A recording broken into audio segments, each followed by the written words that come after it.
डर लग रहा है। ऐसा लग रहा है कि एग्जाम की जो मैंने तैयारी की है, जैसे ही नजदीक एग्जाम आया मैं सब कुछ भूल चुका हूँ। माइंड में एकदम ब्लैंक हो चुका है।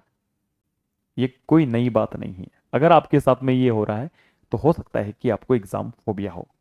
इससे घबराने की जरूरत नहीं है, बहुत नॉर्मल चीज है। दोस्तों, आज का जो ये सेशन है वो हम करेंगे एग्जाम फोबिया पर, एग्जाम से पहले लगने वाले डर पर। ये जो डर है बहुत नॉर्मल सी बात है, लेकिन कभी कभी ये डर बहुत ज्यादा हो जाता है और इसकी वजह से हमारी जो परफॉर्मेंस है वो खराब हो जाती है। वैसे ये अगर छोटा मोटा डर है तो डर अच्छा है।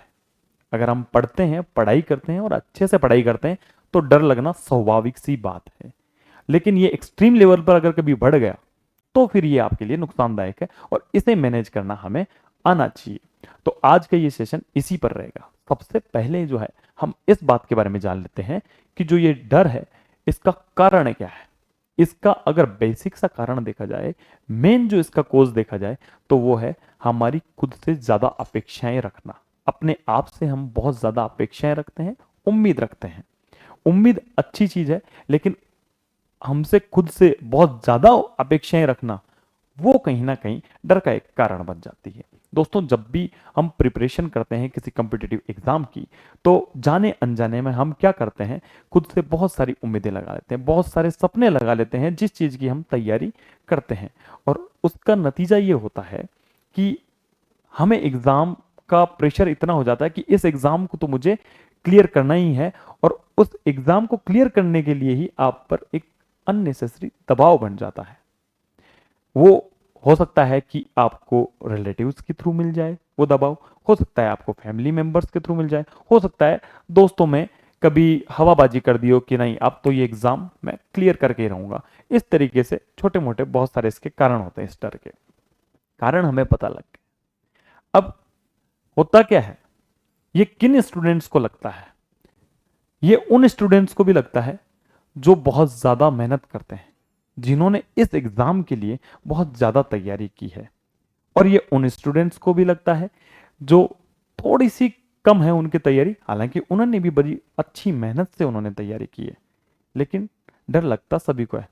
उनको नहीं लगता जिन्होंने इस एग्जाम के लिए तैयारी नहीं की, केवल फॉर्म भरा है। उनको ये डर नहीं लगेगा कि एग्जाम में क्या होगा, क्योंकि उनकी कोई उम्मीद ही नहीं है, उनको कोई मतलब ही नहीं है एग्जाम से, तो उनको डर नहीं लगेगा। तो ये बात अच्छी है कि आपने इस चीज के लिए अच्छी तैयारी की है। तो सबसे पहले खुद की हिम्मत ऐसे ही बढ़ाइए कि मैंने बहुत अच्छे से तैयारी की है। आइए बात करते हैं हम इस डर को दूर करने के उपाय पर। सबसे पहले मैं आपको बता देता हूं, इसके लिए मैं आपको एक रियल लाइफ इंसिडेंट बता देता हूं जिससे आप रिलेट कर पाएंगे और आगे थोड़ा सा आसान हो जाएगा। थोड़ा सा सेशन लंबा हो सकता है, ज्यादा लंबा नहीं करेंगे, लेकिन बहुत छोटा सा रहेगा, ज्यादा लंबा भी नहीं करेंगे। एक रियल लाइफ इंसिडेंट मैं आपको बता देता हूँ। 2017 की बात है, और मैं तैयारी कर रहा था हाई कोर्ट एलडीसी के लिए। एक कोचिंग में मैं कर रहा था तैयारी, और वहाँ मेरा एक दोस्त था, अजय नाम का। और वो दोस्त अच्छे से तैयारी कर रहा था, काफ़ी अच्छे से उसकी तैयारी थी। लेकिन जिस दिन एक एडमिट कार्ड आए और लगभग 15 से 20 दिन का ही समय रह गया एग्ज़ाम में, उसके बाद मैंने ये देखा कि मेरा जो दोस्त है वो कभी इस सीट पर बैठ रहा है तो कभी उस सीट पर बैठ रहा है। हर आधे घंटे में वो अपनी सीट चेंज कर रहा था, और उसके फेस पर डर मुझे दिख रहा था। जो एग्जाम फोबिया होता है वो मुझे दिख रहा था। तो हालांकि मुझे ऐसा कुछ डर उस वक्त नहीं फील हुआ था, क्योंकि उस वक्त मेरी उम्र जो है 20 साल की रही थी। तो मुझे ऐसा डर नहीं था, मुझे था बस हाँ चैलेंज के थ्रू लिया था कि यहाँ ये एग्ज़ाम है, करना है। तो मुझे उस पर डर दिखा, उसके फेस पर। तो दोस्त होने के नाते मैंने उससे पूछा कि भाई अजय, क्या हुआ, तुझे डर क्यों लग रहा है? तू घबराया हो सा क्यों लग रहा है? तो उसने पहले तो मतलब झिझक दिखाई, उस झिझका बोलने में कि यार ये क्या पूछ लिया इसने।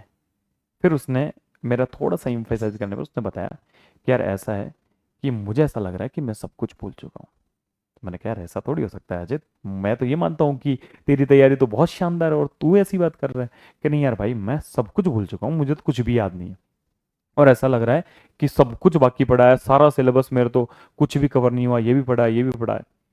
तो फिर मैंने उसको कहा, बाहर लेके गया मैं उसको, और मैंने कहा देख, शांति से सबसे पहले ये सोच कि तूने जो है बहुत अच्छी तैयारी करते हैं, और ये बात हमें भी पता है और तुझे भी पता है, लेकिन तू कहीं ना कहीं घबराहट के मारे ये चीज सोच नहीं पा रहा।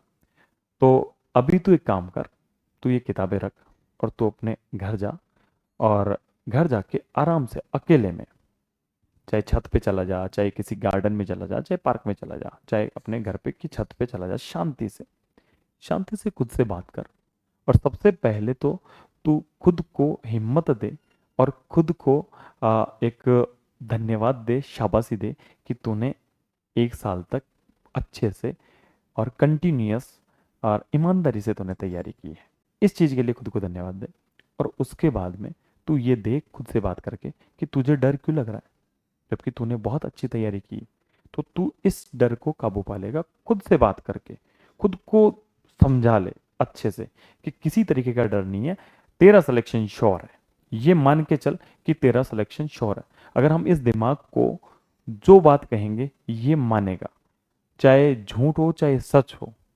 दिमाग को जो आप कहोगे दिमाग वही मानेगा। दिमाग झूठ और सच में फर्क नहीं करता है। उसको ये पता है मेरे मालिक ने मुझे एक बात बोली है तो वो सच ही है, तो वो सच ही मानता है। अगर आप अपने दिमाग को नेगेटिव बोलोगे कि यार मेरा सिलेक्शन नहीं होगा, तो आपका नहीं होगा। अगर आप ये कहोगे कि मेरी एक सीट है वो पक्की है, श्योर है, तो आपका सिलेक्शन श्योर होगा। ये आपके सबकॉन्शियस माइंड की पावर होती है। ठीक है, तो इस कहानी में मैंने अजय को ये चीजें बताई और अजय ने वो फॉलो किया।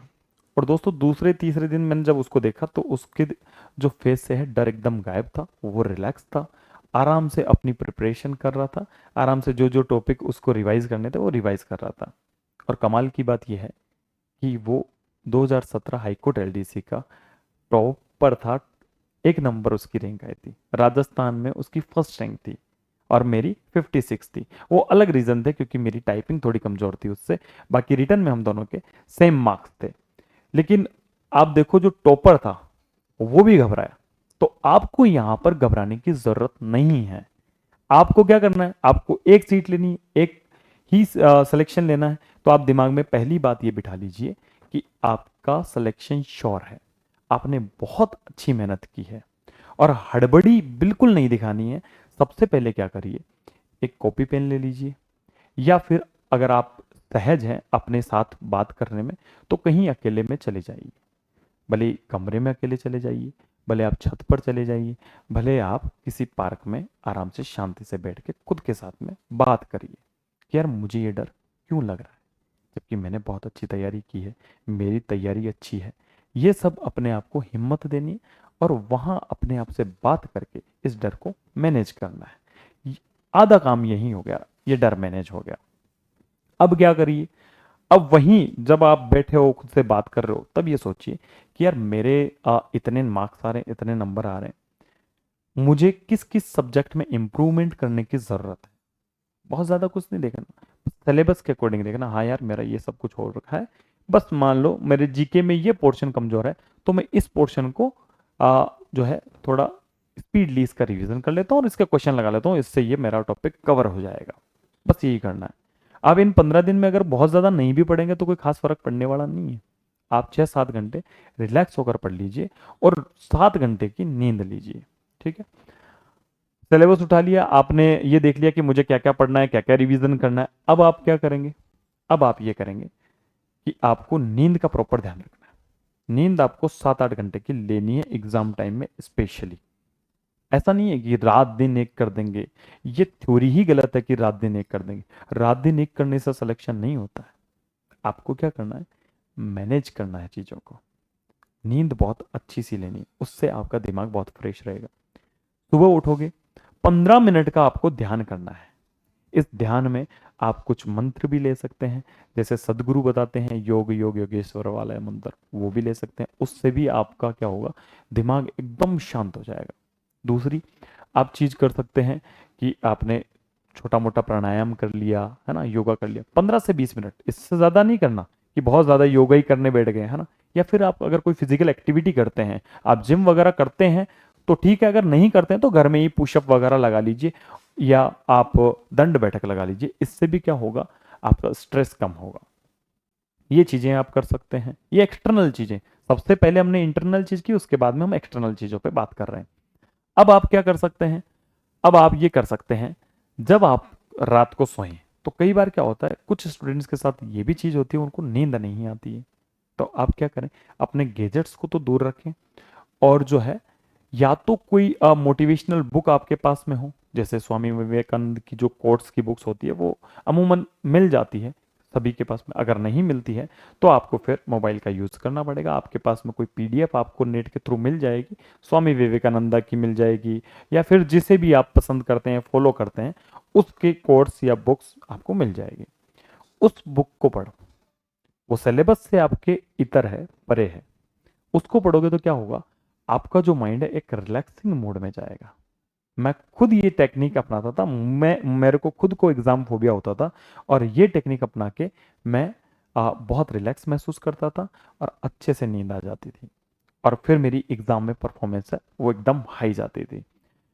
और एक कमाल की बात और बताता हूँ, अगर मुझे बाय द वे एग्जाम के बीच में मतलब रात को नींद नहीं आती है, तो भी मैं अपने आप को बूस्ट करने के लिए ये कॉन्फिडेंस देता था कि तेरा सिलेक्शन श्योर होगा, और चाहे नींद मुझे आधे घंटे भी नहीं आए, मेरा सिलेक्शन श्योर होगा। ये कॉन्फिडेंस खुद को देता था, और रियल में मेरे साथ में ऐसा होता था कि मेरा एग्जाम एकदम मस्त जाता था। तो दोस्तों, मैंने आपको ये चीजें बता दी है, ये चीजें मैनेजेबल है, मैनेज हो सकती है। अगर फिर भी आपको बहुत ज़्यादा डर लग रहा है, आप मेरे से कांटेक्ट भी कर सकते हैं। स्मृति कोचिंग क्लासेस के जो ऐप है उसमें हमारे नंबर भी दे रखे हैं, है ना। और जो आज का जो सेशन है वो कैसा लगा है आपको, ये आप ज़रूर बताना। ये बहुत नॉर्मल सी एक कोशिश थी मेरी कि बच्चों को डर ना लगे, वो मैनेज कर लें ये चीज़ें, है ना। ठीक है दोस्तों, बाय बाय, मिलते हैं नेक्स्ट किसी क्लास में।